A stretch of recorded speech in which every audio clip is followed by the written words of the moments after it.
parle. Chaque jour, Charles et Carole vous présentent la leçon de l'école du sabbat.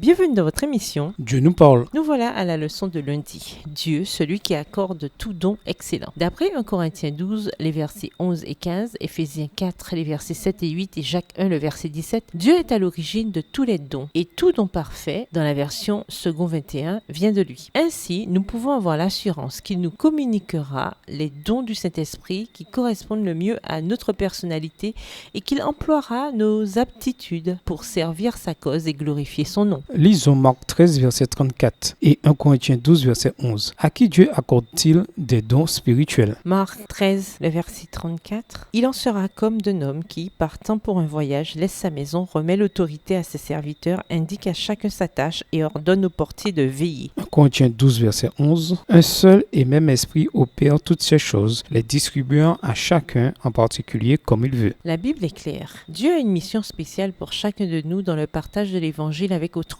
Dans la parabole du propriétaire qui confie sa maison à ses serviteurs en leur demandant de s'en occuper, le maître des lieux donne à ses serviteurs une tâche à accomplir. Marc 13, verset 34. Il y a une mission pour chaque personne et Dieu accorde des dons spirituels pour que tous accomplissent la tâche divine ou le ministère auquel ils sont appelés. Quand nous abandonnons nos vies à Christ et que, par le baptême, nous devenons membres de son corps, l'Église, le Saint-Esprit, communique des dons de sorte que nous sommes à même de servir le corps et de témoigner au monde. En 1903, Ellen G. White a écrit une lettre à un homme pour l'encourager à se servir des dons que Dieu lui avait accordés pour le service. Nous sommes tous membres de la famille de Dieu, ayant tous reçu de Dieu dans une plus ou moins grande mesure des talents dont nous sommes tenus pour responsables. Que notre talent soit grand ou petit, nous devons l'employer au service de Dieu et nous devons reconnaître le droit de chacun à employer les dons qui lui ont été confiés. Nous ne devrions jamais dénigrer le plus petit capital physique, intellectuel ou spirituel. Lettre 260, 2 décembre 1903. Lisons Acte 10, les versets 36 à 38, Matthieu 3, les versets 16 à 17 et Acte 2, les versets 38 à 42. Que nous enseignent ces textes sur la promesse du Saint-Esprit au moment du baptême?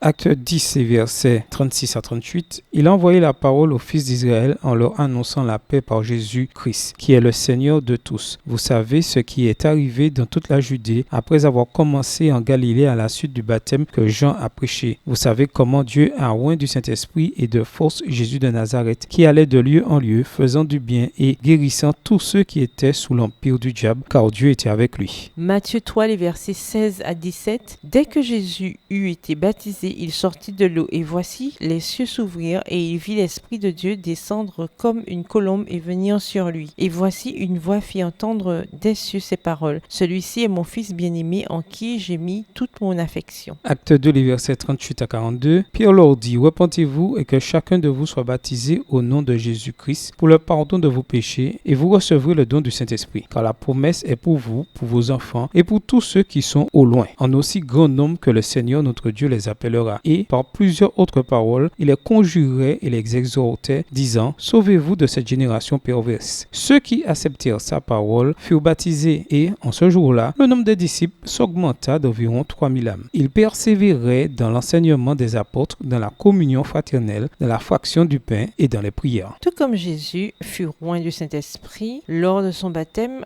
pour le préparer et le qualifier pleinement en vue de son ministère pour le monde, chacun de nous a reçu la promesse du Saint-Esprit lors de son baptême. Dieu souhaite que nous ayons l'assurance positive qu'il a accompli sa parole et nous a communiqué des dons spirituels pour bénir l'Église et le monde. Au revoir. Et à demain si Dieu veut.